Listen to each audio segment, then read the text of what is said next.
you guys for tuning in to another video. It has officially been 1 year since I have bought my F80 M3. Since the ownership, since I bought it until now, I have put approximately 7,000 miles in the car. So I just wanted to make a quick video just showcasing some of the basic things that at least I have learned about the car and what to look out for when you're trying to buy it for yourself. First topic that always comes up when you're talking about these cars is obviously the crank hub. And to tell you guys, yes, the crank hub is true. It's not a myth. It does happen. But like me, I was very skeptic at first when I bought the car, wondering and getting all nervous and scared that it was something that needed to be addressed as soon as possible, or I had to spend that kind of money to get the crank hub done. But I'll tell you the truth, after having this car for a year and all the miles I put on it, I've done pulls here and there, donuts, whatnot. I can tell you that it's not that big of a concern as people make it out to be, to tell you the truth. So unless your goal is to make big power, let's just to make crazy amount of power and all that, then maybe you should be worried. But honestly, if you're just looking for a car you're going to be your daily driver, this is going to be your daily, and you just want to have fun with it sometimes, honestly, I don't think you should worry about it. It's not a big deal. Me personally, I have no big plans of making anything over stock. If maybe later in the future I decide I'm just going to do like a small little basic like flash on it, that's about it. I have no plans to do something crazy and making like 700 horsepower, 600 or anything like that. So honestly, you guys don't need to worry about the crank hub. I don't think it's a big deal. So coming from my perspective of previous S2000 owner, this is like a night and day difference from that car. That car is just pretty much raw to the bone. It's like the most mechanical feeling car there is. And with the F80, obviously this is still technically a luxury car. So they've done honestly an exceptional amount of work to make it into that category, as well as still keeping it a performance car. So the biggest thing that I've noticed, obviously the gripe, was just the driving feel from like I said, an S2000 to this is, first of all, like, since I went with a 6-speed manual, the shifter itself, it is very dull and numb compared to like a car where you can actually feel the raw shifting. You can feel the shifter just banging into gears. This one is literally like, it's pretty much dumbed down. The other fact that it has auto rev matching and all that, I think is really just takes away from the pure driving experience.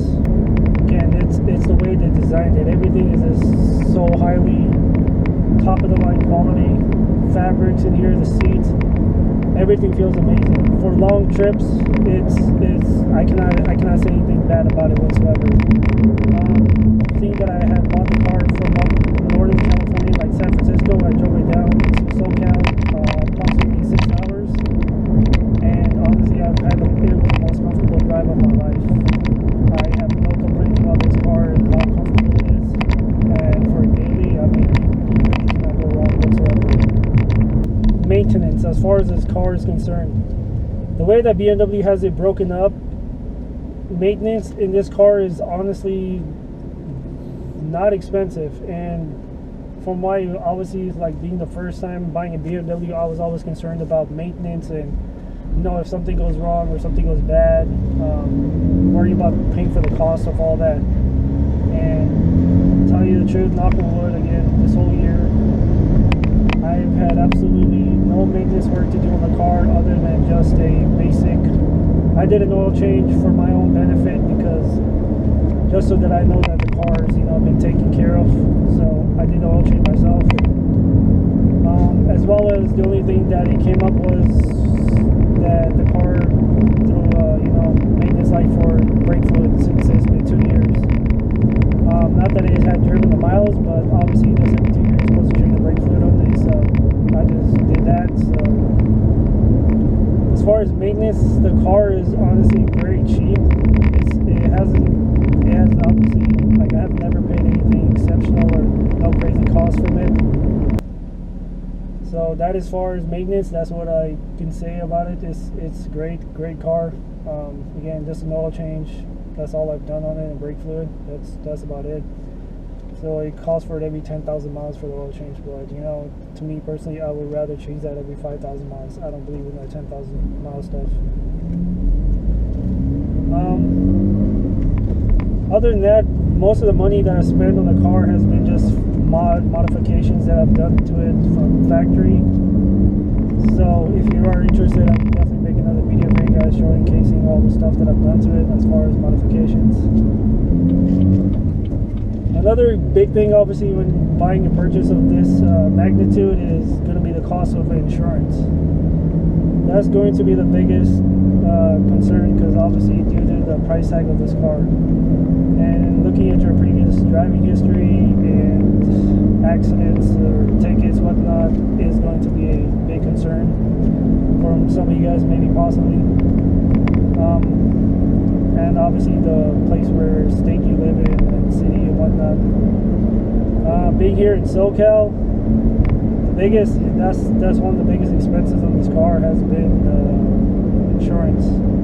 For me alone, I'm 29 years old. I've had one accident that's way previous in the past, and absolutely no driving record or any tickets or anything like that. I have currently AAA, and that's what I stuck with for the longest time since I started driving. The premium just for this car alone at approximately maybe like I estimated it around like 7,000-8,000 miles a year. The premium is over, if I remember correctly, around like $2,300 just for this car alone, that kind of mileage. One thing I've learned about the car is, I mean, the gas mileage, I would talk about that next. It's not bad at all for a car like this. I mean, it all depends on your driving style. To me, this is like my daily driver. I drive with a cruise, and just, I'm not one to beat on it like it's a race car all day, every day. Occasionally I'll do pulls here and there, but for the most part, I just take it easy in the car. I just enjoy the drive. And from what I can tell you as far as gas mileage, it's not bad, because it could be a lot worse for a car with this magnitude and this kind of power that it makes. So it's not too bad overall.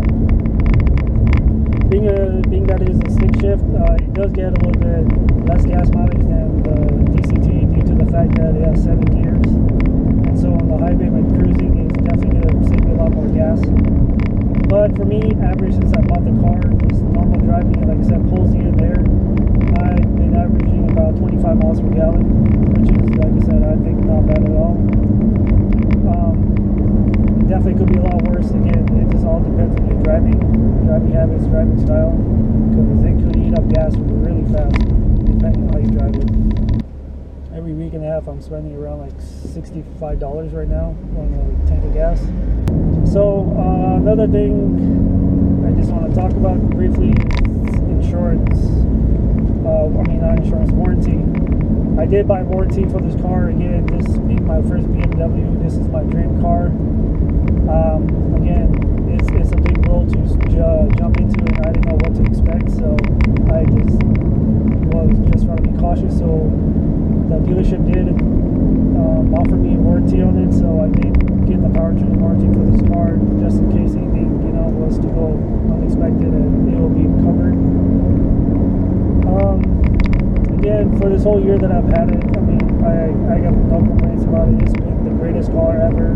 Great, daily, solid, reliable. So that hefty price tag for the warranty, which was approximately, could go depending on what you end up getting. Mine was like close to $5,000. I think it was honestly kind of a waste of money. If I had to go back and do it again, I probably wouldn't have bought the insurance now that I know the car as I did. So if you are offered a warranty, depending on the mileage of the car, if it's a higher mileage car, like maybe let's just say 60, 70, if you want a peace of mind, definitely I think it's something to keep in mind. But a car with low miles like this, and after having for a year, that's one of those things that I kind of do regret, having bought insurance for it, a warranty. I don't know, 1 year ownership, I couldn't be happier with it. This is my dream car, and it was a long search trying to find one, and I went through a lot of hurdles to get this car, but you know, I'm thankful. I thank God every day for this blessing, and you know, manual guy, one of the things that really drew me to this car was the fact that BMW offers it in a stick shift option.